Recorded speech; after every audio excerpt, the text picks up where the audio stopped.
वो अक्सर कहा करते थे कि इंसान अगर हमेशा अपनी मौत को याद रखे तो कभी कोई गलत काम नहीं कर सकता।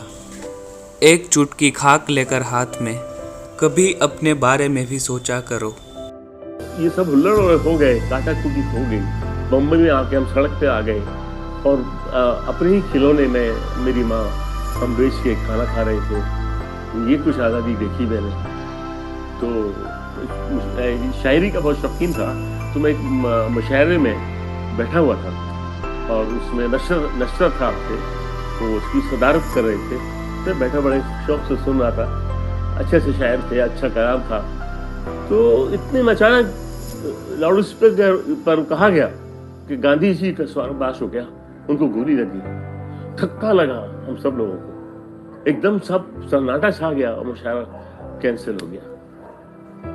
ये वाकया बहुत दर्दनाक मैंने सुना अपने कानों से। इतना महात्मा आदमी और उसको बेदर्दी से कत्ल कर दिया गया। उसने कितनी मेहनत की, कितने सख्त हुकूमत अंग्रेजों की उसको हटा दिया।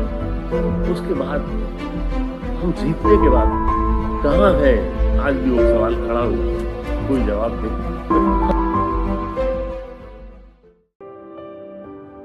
इस वीडियो में जगदीप सर आज़ादी के उस वक्त का जिक्र कर रहे हैं।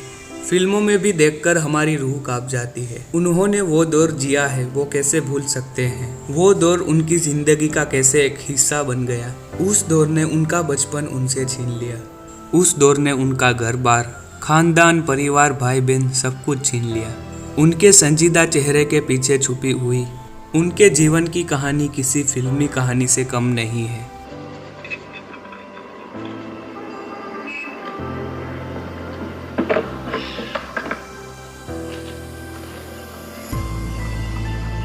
मेरे कन्हैया, ये 6 पैसे तेरे और 2 पैसे मेरे।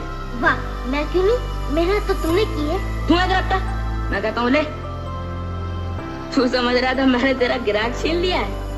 अबे तू अनाड़ी है।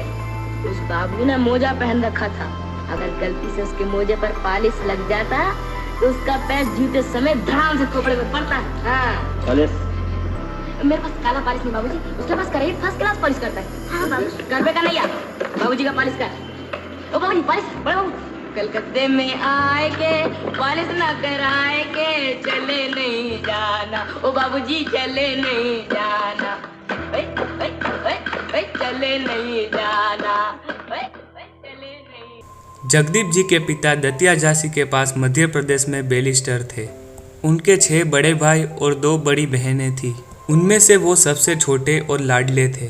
उनकी उम्र सिर्फ 8 साल की थी। वो आम बच्चों की तरह अपना बचपन खुशी से बिता रहे थे, अपने बड़े भाई बहनों के बीच में, अपनी माँ बाप की पनाह में।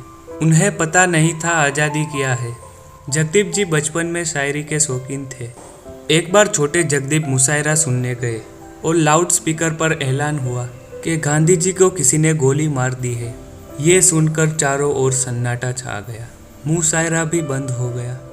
ये सुनकर सबके दिल को एक धक्का लगा। छोटे जगदीप जी भी डर गए। ये दौर था 1947 का, जब मुल्क बटा तो खानदान भी बट गए। उस दौरान उनके पिताजी का भी इंतकाल हो गया। उनके बड़े भाई बहन सब पाकिस्तान चले गए। उनकी अम्मी ने पाकिस्तान जाने से साफ इनकार कर दिया कि मैं कहीं नहीं जाऊंगी, मेरा वतन हिंदुस्तान है, मैं हिंदुस्तान में ही रहूंगी। जगदीप जी की अम्मी उन्हें लेकर मुंबई आ गई अपने भाई के पास, लेकिन उनके भाई ने उन्हें नहीं रखा। मैं तो 8 साल का था। मेरे वालिद बैरिस्टर थे दतिया स्टेट में, झांसी के पास में। और जब ये तितर सब हुआ तो वहाँ से उनको छोड़ के सामान, मकान, बंगला जो भी खाना पड़ा। उनका इंतकाल हो गया दरमियान में, स्वर्गवास हो गया।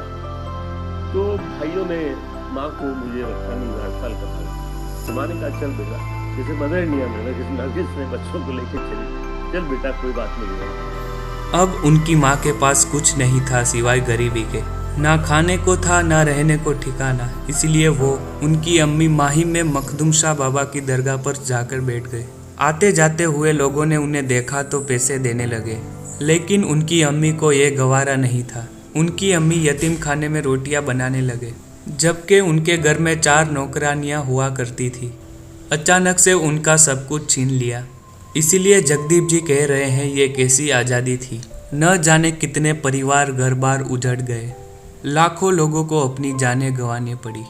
आज़ादी सुनने को छोटा सा लफ्ज़ है, लेकिन इसके पीछे बहुत गमनाक भयानक दास्तानें हैं जिनको सोचकर मेरा चेहरा संजीदा है। मैं कॉमेडियन हूँ, लेकिन बहुत दर्द है मेरे दिल में। मैंने देखा है किस तरह से लोग तितर बितर हुए। 3 आज़ादियाँ हुई, उनमें 1857 में कितनी जाने गए। उसके बाद बापूजी की आज़ादी हुई, उसके बाद हिंदुस्तान पाकिस्तान की आज़ादी हुई। ये कैसी आज़ादियाँ थीं, कितने लोग तलवारों से और किन किन औजारों से मारे गए। ये आज़ादी बहुत मुश्किल से मिली है। तो मुझे एक शेर याद आता है, अल्लामा इकबाल हिंदुस्तान के बहुत मशहूर शायर बीते हैं, उनके 2 शेर मैं। सारे जहां से अच्छा हिंदुस्तान हमारा, हम बुलबुलें हैं इसकी ये गुलसितां हमारा। मजहब नहीं सिखाता आपस में बैर रखना, हिंदी है हम वतन है हिंदुस्तान हमारा।